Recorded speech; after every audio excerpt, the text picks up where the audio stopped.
Maggisa tayo ng ulam. Ayan, may nagbigay sa amin ng pechay, guys. Ayan, merong sibudots, merong sardinas. Maggigisa tayo, guys. Pero iba ang gagawin natin ngayon. Ayan. Maglalagay tayo ng 5 itlog. Scrambled muna natin. Ayan, syempre mainit na yung ating kawali, guys. Ilagay na natin to.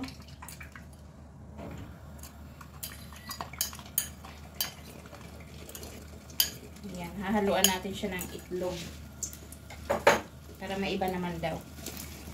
Ayan, mag-scramble tayo.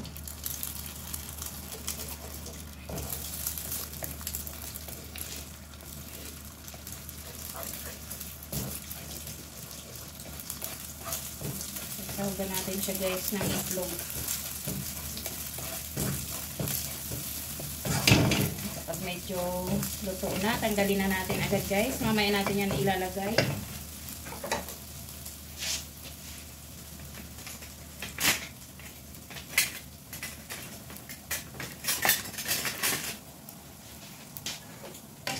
Tanggalin muna natin.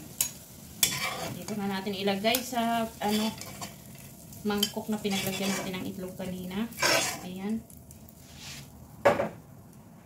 Magdagdag tayo ng oil, guys.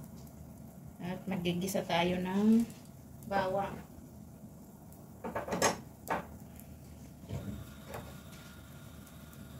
Ayan, marami yung aming bawang, guys. Maganda to kung high blood kayo, guys. Siguradong hindi tataas ang dugo nyo.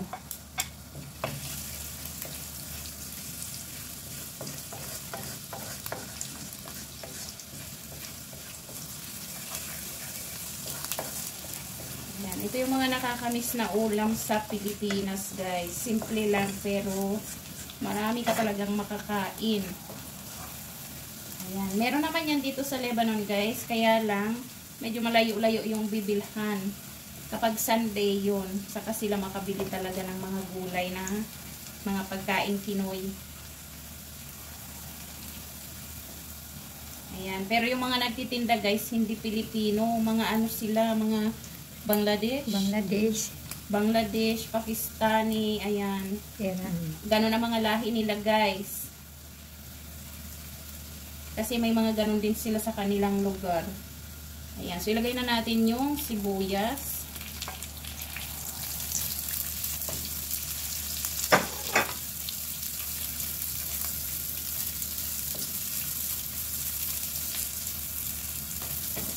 Ayan, hindi na tayo maglalagay ng kamatis dahil gagamit tayo ng sardinas. Ayan. So may tomato sauce na siya, kaya no need na maglagay ng kamatis.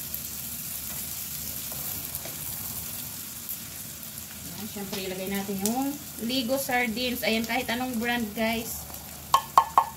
Kahit anong brand pwede. Kung ano yung available, kung ano yung meron lang sa tindahan, siyempre yun ang gamitin natin. Walang problema sa brand. Ay, nagtatalsik siya, guys.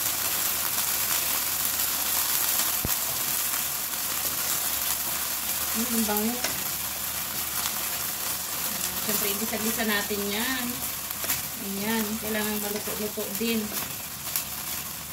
Pero gustong-gusto ko yung sardinas, guys, na yung nilalagyan lang ng sibuyas, kalamansi, asin. Ayan. Ganun lang. Hindi mo nalulutuin. Ayan. Pero dahil igigisa natin, siyempre, kailangan natin lutuin ng maayos, guys.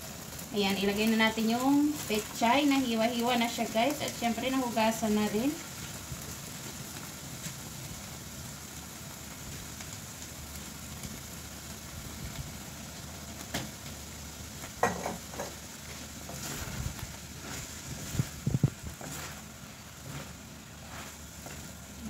Hindi na tayo maglalagay ng sabaw, guys, dahil ang pechay magkaano yan, guys, magkakaroon yan ng sariling sabaw, magkakatubig siya, so no need na lagyan.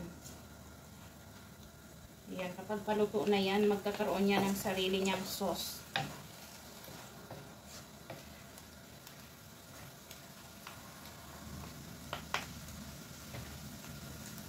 Siyempre maglalagay tayo guys ng pampaalat. Lagyan natin ng konting patis.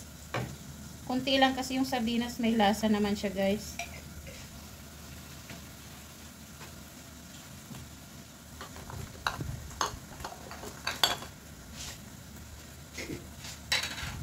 Yan, siyempre kalimutan ang lahat. Wag lang ang powder chili. Alam mo na mga Bicolana.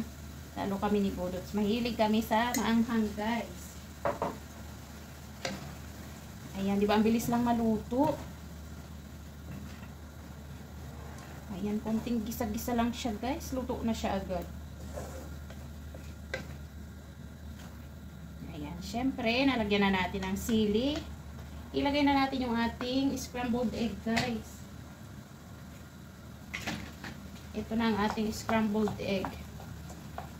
Ayan, karagdagan sa ating sahog guys. Para maiba naman daw. Ayan.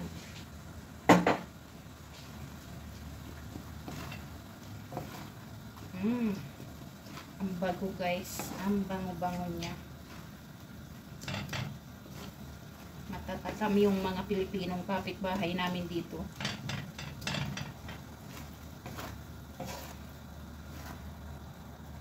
So, ayan ang ating ginisang pechay na may sardinas at itlog guys. Ayan, kayami. So, ayan, napakasimple lang guys. Simpleng luto. Ayan, may ulam na tayo. Ayan, so maraming salamat. Sana nag-enjoy kayo guys sa ating simpleng ulam pero masarap at katatakaman nyo. Ayan, maraming salamat.